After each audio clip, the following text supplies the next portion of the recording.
নমস্কার বন্ধুরা, আমি আজকে নতুন বিষয় নিয়ে নতুন ভিডিওতে। তো আজকে যে বিষয় সম্পর্কে জানাবো সেই বিষয়ে যাওয়া পূর্বে কিছু কথা জানিয়ে রাখি।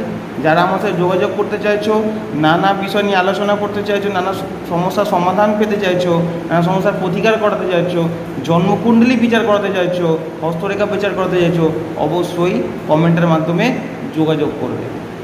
তো আজকেই যে দেখো বিষয় যেটা বলবো, যারা নতুন দেখছো আমার ভিডিও, অবশ্যই কিন্তু তোমরা অবশ্যই কিন্তু চ্যানেলটাকে আমার সাবস্ক্রাইব করে রাখবে। সাবস্ক্রাইব করে রাখার পর বেল নোটিফিকেশন অন করে রাখলে নতুন নতুন ভিডিও আপডেট তোমরা পেয়ে যাবে।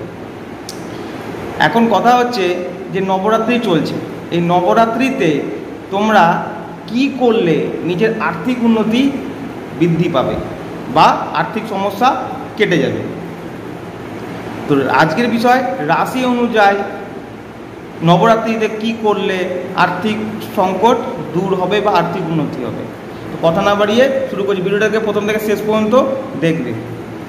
প্রথমে আসি মেষ রাশি, সিংহ রাশি, ধনু রাশি।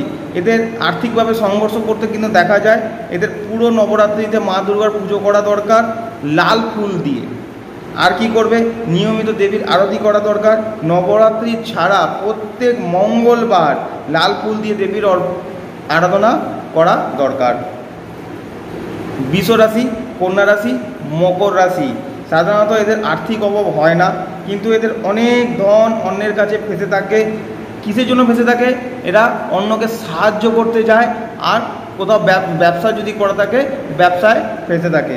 কি করবে, পুরো নবরাত্রি, সারা নবরাত্রি জুড়ে কি করবে, সবুজ ফল বা সবুজ এলাচ দিয়ে উপাসনা করবে দেবীর। আর কি যতটা পারা সম্ভব সাদা বস্ত্র ব্যবহার করতে হবে। নবরাত্রির পর প্রত্যেক শুক্রবার দেবীর উপাসনা করা দরকার। শুক্রবার মা লক্ষ্মীর উপাসনা করতে হবে। এরপর আসি মিথুন রাশি, তুলা রাশি, কুম্ভ রাশি। আর্থিক ব্যাপারে এরা ধ্যান দেয় না। নিয়মিত আর্থিক লাভ হলেও ধ্যান না দেওয়ার কারণে, এদের উদার মনোভাব হওয়ার কারণে এদের আর্থিক সংকট দেখা দেয়। নবরাত্রিতে রোজ বিকালে শ্রী সূক্তম পাঠ করা দরকার, সাত্ত্বিকভাবে থাকা দরকার। আর কি নবরাত্রির পর প্রত্যেক শনিবার মা কালীর উপাসনা করা দরকার। এরপর আসি কর্কট রাশি, বৃশ্চিক রাশি, মীন রাশি। এদের শুরু থেকে শেষ অবধি ধন থাকে। ধার দিলে কিন্তু সম্পত্তি ক্রয় করলে এদের ধন ফেসে যায়। নবরাত্রিতে দেবীর উপাসনা করা দরকার হলুদ ফুল দিয়ে। আর কি রোজ বিকালে দেবীর মন্ত্র জপ করতে হবে।